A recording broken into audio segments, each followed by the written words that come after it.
हमें ना बिसारियो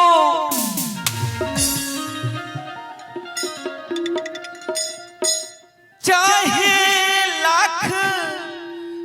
भगत मिल जाए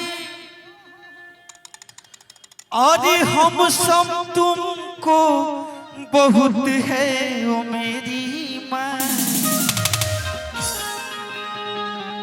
और तुम सब हम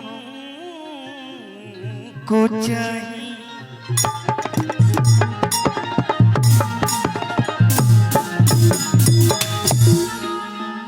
तो लड़का माई से कहता कैसे ये माई के बखान करता भाई यार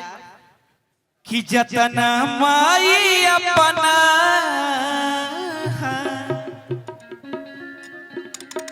ओही मिजाज में चले के बाद कहल गइल बा कि भोजपुरी भाषा जरूरी है आज के बोले से पहले समझल बुझल दोनों बाबा जरूरी है आ ना कोनो गौना के पूरी है आ ना कोनो सुहागन के आन के चूड़ी दुश्मन के गर्दन पे चले वाला छुरी है ये भाषा भोजपुरी है जे के बोले से पहले समझल बुझल दोनों जरूरी है। तो कैसे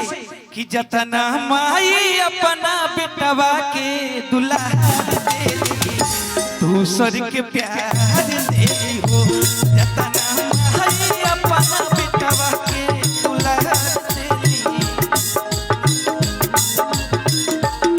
और अपना बेटवा खातिर अपना बेटवा खातिर दुनिया के दूसर के प्यार जतना माई अपना बेटवा के दूसर के प्यार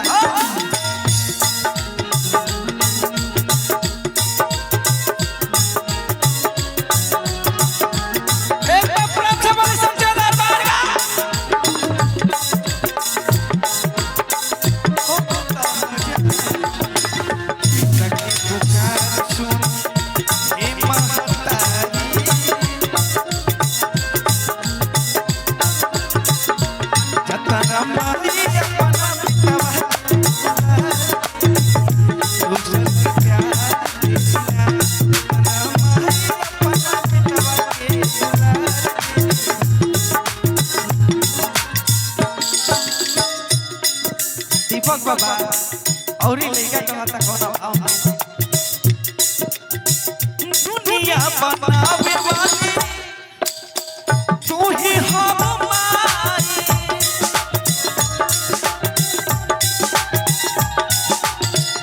हे माई एह दुनिया के रचयिता एह दुनिया के बिगड़ी बनावे वाली है माई हई विपुला जे समाज में फंस गइल बा ए विपुला के लाज बचाओ कहत लइका का भैया दुनिया बनावे वाली तू ही हौ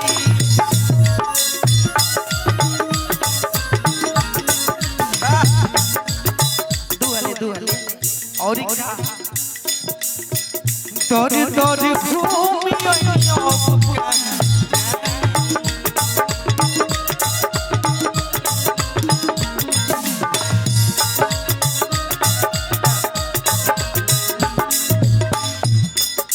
अगर आप सबके माई से प्रेम हो तो तनी एक बार प्रेम से बोली काली मैया के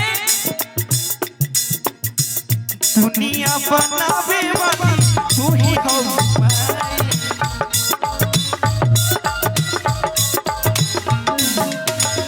तोर तोर घूमी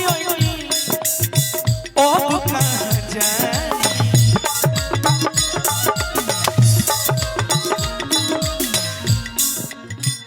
कि अपना होई बेटा के हो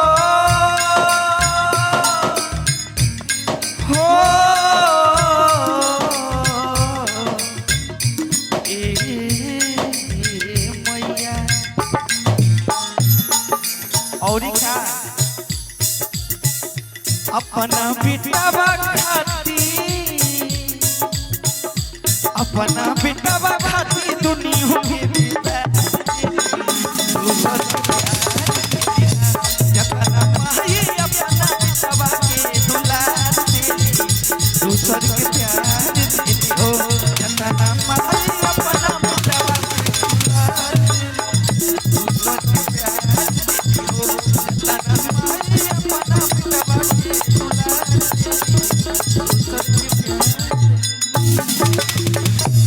अगर